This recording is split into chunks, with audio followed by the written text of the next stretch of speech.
Өзүңүз жакшы билесиз, мисалы Норвегия мамлекетинде жаратылышы менен Кыргызстандын жаратылышы окшош да, окшошуп кетет. Бирок ал жакта электр энергиясын өтө жакшы пайдаланышат да. Мисалы Кыргызстанда 100 чоң ГЭС курула турган дарыя боло турган болсо, Норвегияда 80 дарыя бар да. Аларга караганда бизде көп. Бирок алар 80%га иштетет, биз 2%га гана иштетебиз. Эгер де биз дагы ошону көбөйтө турган болсок, биз келечекте электр энергияны өстүрүп, жана ошондой эле жеке ишкерлерге мини ГЭСтерди бере турган болсок, көптөгөн маселелер чечилет. Жана ошондой эле мамлекет өзү да куруп жатат.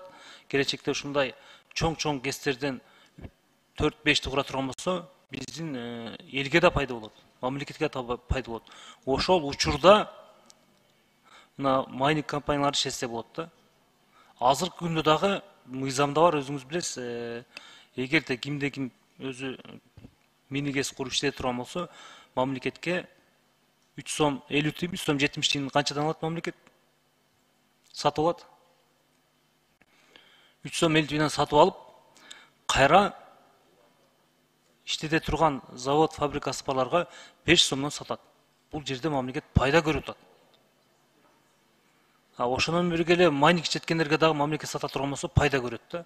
Ал үчүн биз жогоруда биздин коллегаларыбыз айтып кетти, көбөйтүшүбүз керек да.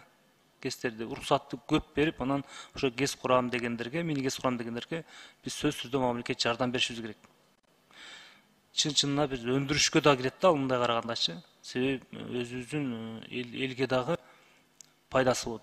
Мен ойлойм, келечекте биз Алла Таала берген ушундай эң суунун башында жашайбыз. Ушул сууларды туура пайдалана турган болсок, кыргыз элине биз светти бекер кылсак болот келечекте. Эгерде толук пайдалансак. Эми завод, фабрикаларга, жеке ишкерлерге сатылат албетте. Элге бекер кылсак болот.